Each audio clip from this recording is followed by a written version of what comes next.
August 1, 1969. Three newspapers in the San Francisco Bay Area, the San Francisco Examiner, the San Francisco Chronicle, and the Vallejo Times-Herald, each receive a letter on the same morning. Each letter contains 1/3 of a 408-symbol cryptogram. The sender demands the newspapers publish his cipher on their front pages. If they don't, he says, he will go on a killing spree. At the bottom of each letter, a symbol. A circle bisected by a cross. Like a gun sight. Like a target. The cipher is published. It is solved within a week, not by the police, not by the FBI, but by a high school teacher and his wife in Salinas, California, working at their kitchen table. The decoded message does not contain a name. It does not contain an address. It contains, instead, something strange, a declaration of motive so bizarre and so specific that investigators are still arguing about what it means. By this point, at least 5 people were already dead. 3 questions define the Zodiac case. Who sent the letters and committed the killings? Why, despite sending taunting communications to police and newspapers for years, was the Zodiac never identified, let alone caught? And what does the cipher that was solved tell us? And what does the cipher that remained unbroken for over 50 years refuse to reveal? This is not a story about a monster. It is a story about evidence, what it proves, what it doesn't, and how a killer used the public's hunger for meaning to stay hidden in plain sight. If global true crime told this carefully is what you're looking for, consider subscribing to Enter the Crime. But to understand the cipher, we first have to understand the world it arrived in, and the people who were killed before the first letter was ever sent. Northern California, 1968 to 1969. The San Francisco Bay Area in 1968 and 1969 was one of the most socially turbulent places in the United States. San Francisco itself, a major port city on the Pacific coast of California, had been the center of the counterculture movement, anti-Vietnam War protests, and the Summer of Love just 2 years earlier. By 1969, that optimism had curdled. The assassinations of Martin Luther King Jr. and Robert F. Kennedy had occurred in 1968. The Manson family murders in Los Angeles would happen in August 1969, the same summer the Zodiac letters arrived. Napa County, where 2 of the confirmed attacks took place, sits about 70 kilometers north of San Francisco, wine country, quieter and more rural than the city but connected to it by the same regional anxiety. Vallejo, a working-class city about 45 kilometers northeast of San Francisco, was where the killer first struck. The geography matters. These were not inner-city crimes. They happened in parking lots, on rural roads, at a lakeside.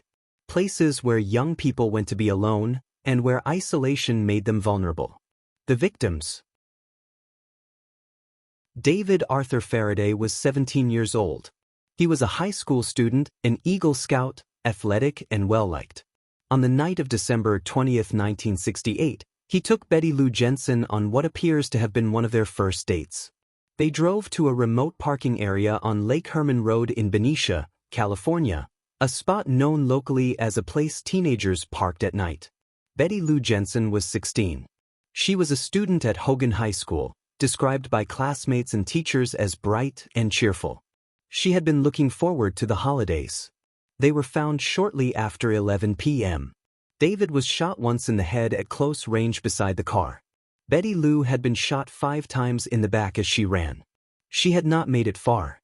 A passing driver found them and called police. Neither victim survived.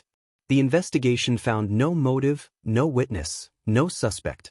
It appeared to be a random attack on 2 teenagers who had simply been in the wrong place. 6 months later, on July 4, 1969, American Independence Day, a gunman approached a parked car at Blue Rock Springs Park in Vallejo, California, just a few kilometers from Lake Herman Road. Inside were Darlene Elizabeth Farron, 22 years old, and Michael Renaud Mageau, 19. Darlene Farron was a waitress, married, with a young daughter named Dina. She was described by people who knew her as generous and outgoing, someone who collected people, who made friends easily. Michael Mageau was a passenger she had picked up that evening. Both were shot multiple times. Darlene Farron died that night. Michael Mageau survived, though critically injured.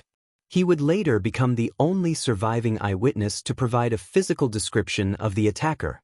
The fifth confirmed victim in the attacks covered here was Paul Lee Stein, 29 years old, a taxi driver in San Francisco and a graduate student at San Francisco State University. On the night of October 11, 1969, a fare entered his cab at the intersection of Mason and Geary Streets in downtown San Francisco. The passenger directed him to a residential neighborhood called Presidio Heights. At the destination, the passenger shot Paul Stein once in the head, took part of his shirt as what appeared to be a trophy, and walked away on foot. Paul Stein had been working on the late shift to fund his education. He had been married earlier that year. The first communication, before anyone knew his name. 1 month after the Vallejo attack, on August 1, 1969, the 3 newspaper letters arrived simultaneously. They contained the cipher, 408 symbols divided across 3 sections, and a cover letter in which the writer claimed responsibility for the Lake Herman Road and Blue Rock Springs attacks, providing details that had not been made public as proof of authenticity. He did not yet call himself the Zodiac. He simply said he wanted to report a murder. And he said the cipher contained his identity. It did not.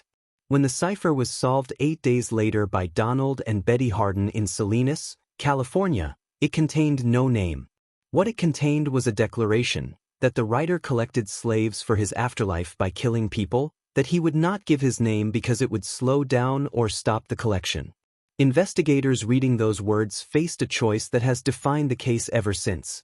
Take the communications at face value, treat them as performance, or try to hold both possibilities simultaneously. Within weeks, a second letter arrived. This one began, "Dear Editor, this is the Zodiac speaking." The name had arrived. And with it, a problem that would outlast the crimes themselves. The pattern.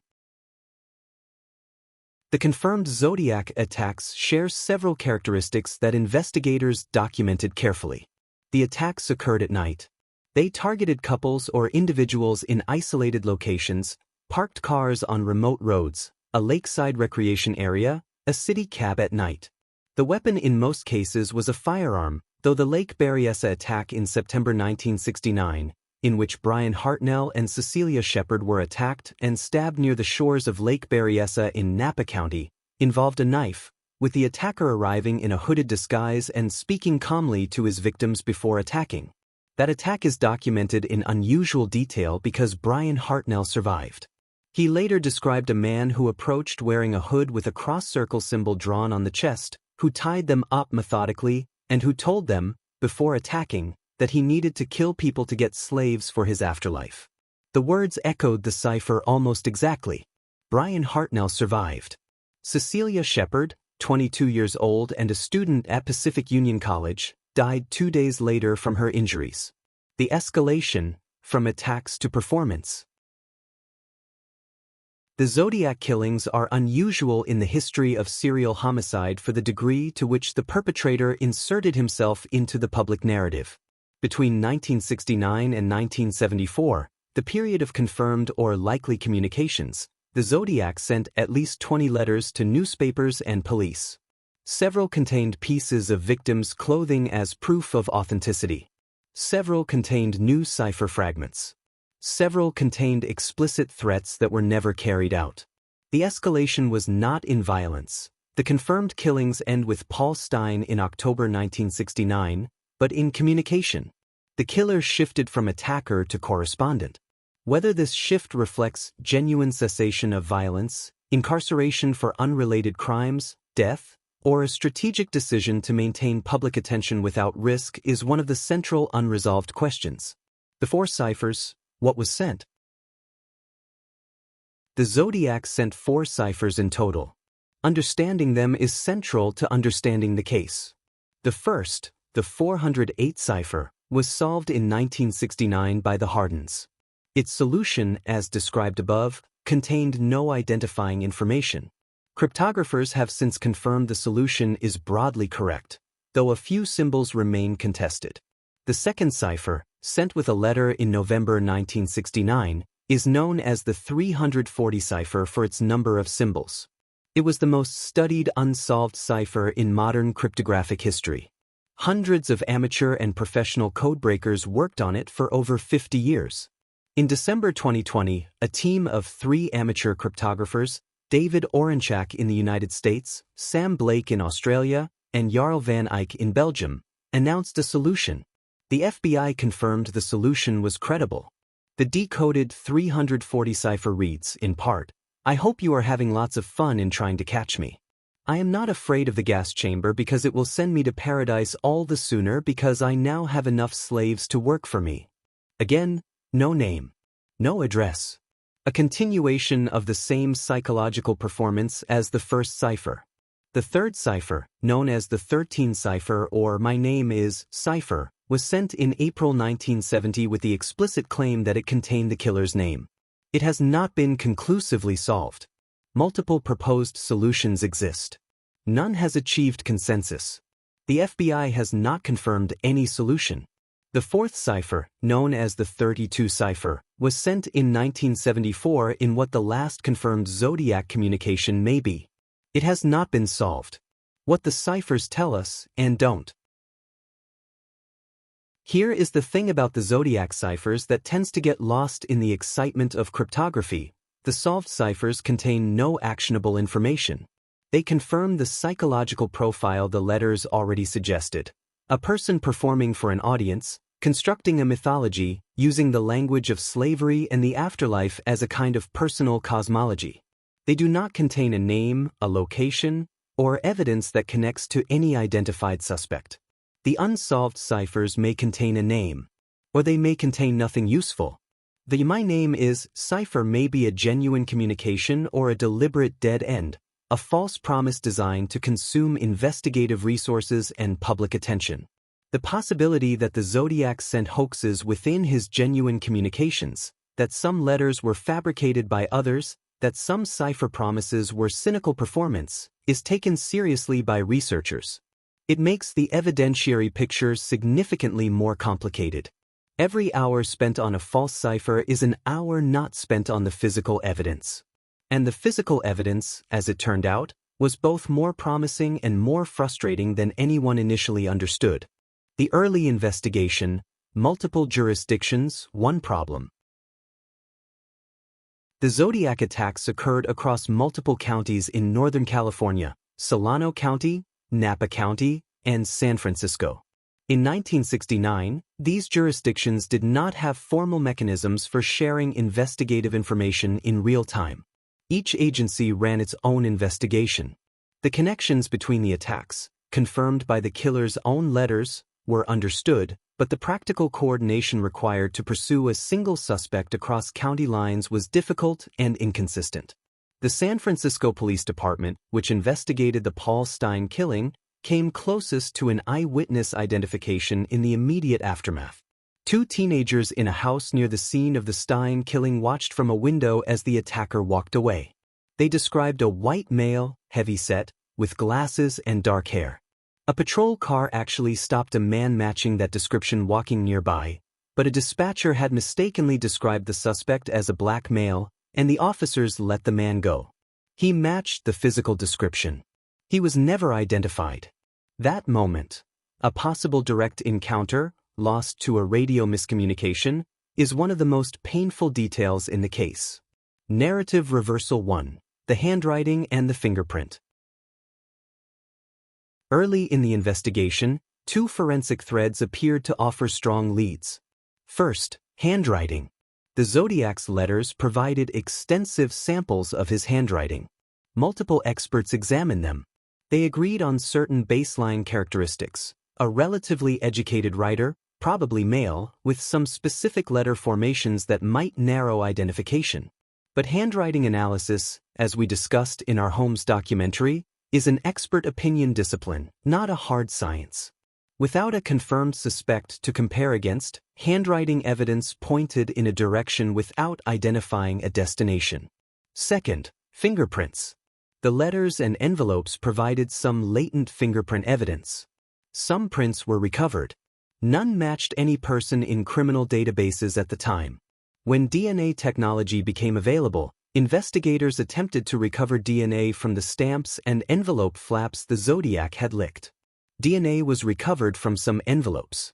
In 2002, the San Francisco Police Department announced they had obtained a partial DNA profile from a Zodiac envelope.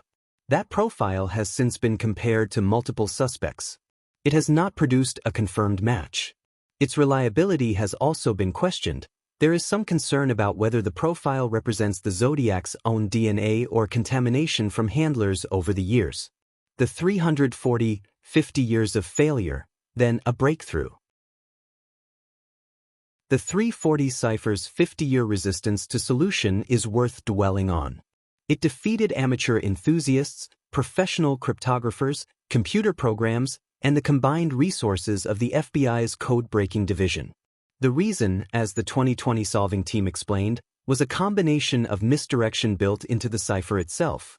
The Zodiac had rotated and flipped sections of the cipher, creating a pattern that looked like one thing and was another.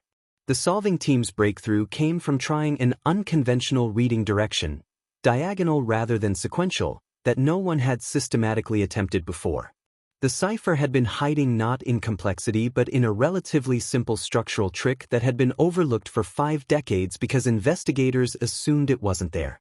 The lesson cryptographers drew from this: assumptions about how a cipher should work are as dangerous as the cipher itself. You solve it by questioning what you think you know, not by working harder within the same framework. It is a lesson that applies to the broader investigation too.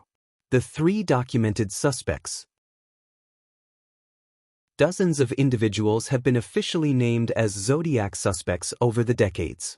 Most accusations are based on circumstantial similarities, amateur analysis, or family theories. This documentary covers only the 3 individuals whose names appear in documented investigative records, who were seriously investigated by professional law enforcement, and whose cases meet a basic standard of evidentiary relevance. All 3 are deceased. Leigh Allen. Leigh Allen was, for decades, the most prominent named suspect in the Zodiac case. He was first identified to police in 1971 by a childhood friend who reported that Allen had made statements about wanting to kill people and had used the name Zodiac. Allen was a former schoolteacher who had lost his teaching license following a conviction for child molestation. He lived in Vallejo, the city where the Blue Rock Springs attack occurred. The documented evidence against Allen includes his geographical proximity to the attack sites, a watch he owned with a brand name, Zodiac, whose logo resembled the killer's symbol, a reported statement to a friend on July 4, 1969, the day of the Farron attack, that he had been out shooting squirrels near Blue Rock Springs, and a search of his property in 1991 that found materials investigators considered relevant. The documented evidence against Allen concludes there. It is circumstantial throughout. His handwriting did not match the Zodiac's letters. His fingerprints did not match prints recovered at the scene. When DNA was extracted from the Zodiac envelope in 2002, it did not match Allen's DNA profile. He died in 1992, before the DNA comparison was made. Lawrence Kane. Lawrence Kane, also known as Lawrence K., was investigated as a Zodiac suspect primarily through the work of retired Detective Harvey Hines and researcher Blaine. Kane was a Nevada man with a documented history of violence against women. He had worked in the San Francisco Bay Area during the period of the Zodiac killings and had connections to several of the locations involved. The specific documented evidence connecting Kane to the Zodiac crimes includes analysis of phone records suggesting possible contact with Darlene Ferrin before her death, and a physical description, tall, heavy-set, glasses, that is broadly consistent with witness accounts. Surviving victim Michael Mageau, in a 2009 interview, identified a photograph of Kane as resembling his attacker. Mageau's identification, made 40 years after the attack, is taken seriously by some researchers and treated with caution by others given the well-documented limitations of long-delayed eyewitness identification. Kane died in 2010. He was never charged. Ross Sullivan. Ross Sullivan was a library worker in the Riverside, California area who has been proposed as a suspect primarily in connection with a 1966 murder, the killing of Sherry Jo Bates, that may or may not be connected to the Zodiac. The Zodiac himself claimed responsibility for the Bates killing in letters, but investigators are divided on whether this claim is credible or whether it was a false claim designed to expand his mythology. Sullivan's documented connection to the Zodiac case proper is limited. He has been cited for physical resemblance to composite sketches and for geographical movement that placed him in Northern California during the relevant period. The evidence connecting him specifically to the confirmed Zodiac crimes is circumstantial and has not produced consensus among investigators. Narrative reversal 2. The hoax letters. One of the most significant complications in the Zodiac investigation is the question of how many of the communications attributed to him were genuine. Investigators and researchers have, over the years, identified several letters that were almost certainly not written by the Zodiac, letters sent by individuals who wanted to participate in the performance, to claim notoriety, or to mislead investigators. The problem is distinguishing these from genuine communications. The authenticated letters containing provably non-public information about the attacks, or pieces of victim clothing, form the core of the genuine record. Letters without such authentication are treated with skepticism by serious researchers. But the volume of correspondence, the media attention, and the desire to find meaning in every symbol made careful authentication difficult in real time. Investigators spent significant hours on communications that were likely fabricated. Every hour spent on a false lead was an hour not spent on productive investigation. This is not a minor procedural footnote. In a case built substantially on communications, the integrity of those communications is everything. Narrative reversal 3. The DNA problem. The 2002 DNA profile from the Zodiac envelope was presented publicly as a potential breakthrough. And it might have been if it had been dependable. The problem: the envelope had been handled by multiple people over more than 30 years before the DNA extraction. The partial profile obtained may represent the Zodiac's DNA, or it may represent a postal worker, an evidence handler, or a previous examiner. Forensic scientists who have reviewed the case are divided on the profile's evidentiary value. In 2021, a private investigation team working with descendants of potential suspects attempted to use forensic genealogy, the technique that identified the Golden State Killer, to match the Zodiac profile. The results were inconclusive. The profile's partial nature and uncertain provenance make genealogical matching significantly harder than in cases with clean, well-preserved DNA. This is not the end of DNA as an investigative tool in this case. Technology continues to improve. But as of now, the DNA evidence is a possibility, not a proof. Here is the question the evidence forces at this point. If fingerprints, handwriting, and DNA have all produced either no match or inconclusive results against the most seriously investigated suspects, what would proof actually look like in this case? Comment below with your thoughts. There may be an answer, but finding it requires understanding not just what the evidence shows, but what the killer wanted the evidence to show, and whether those are the same thing. What the documented record tells us about the perpetrator.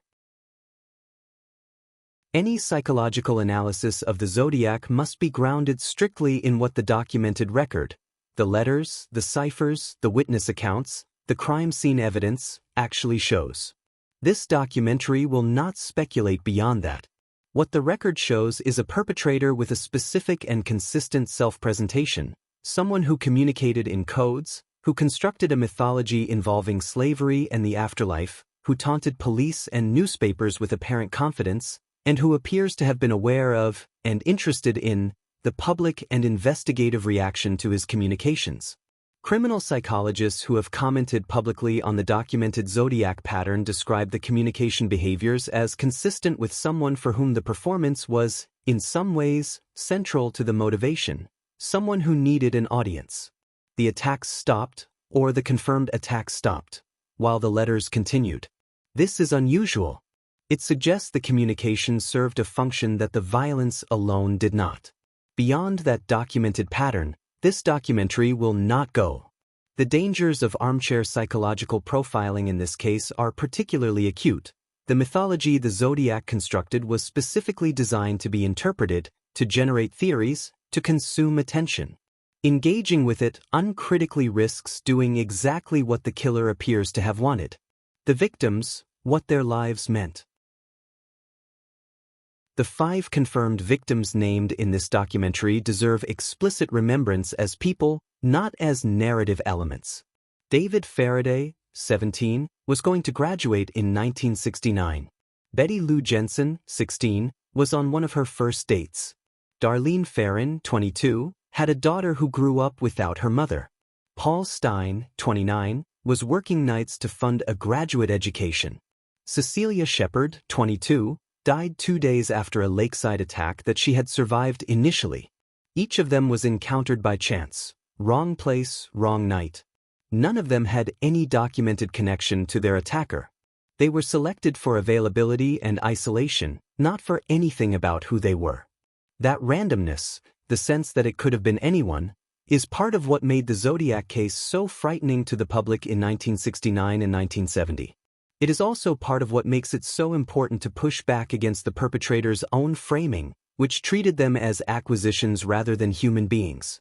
The reframing insight, the cipher is not the mystery. Here is the thing about the Zodiac case that I think is most consistently misunderstood. The ciphers are not the mystery. They are a distraction from it. The Zodiac constructed his communications specifically to generate investigation, public fascination, and media coverage, and specifically to redirect that attention toward puzzles he controlled rather than toward physical evidence he couldn't. Every hour spent decoding symbols, every newspaper column arguing about the "my name is" cipher, every documentary centered on cracking the code rather than on the physical evidence and the witness testimony, is, in a very real sense, a response the Zodiac designed. The 340 cipher, when solved, contained nothing.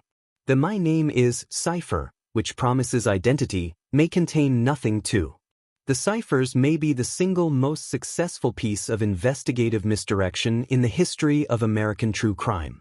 The physical evidence, the partial DNA profile, the fingerprints, the eyewitness descriptions, the forensic details of the crime scenes, is less glamorous.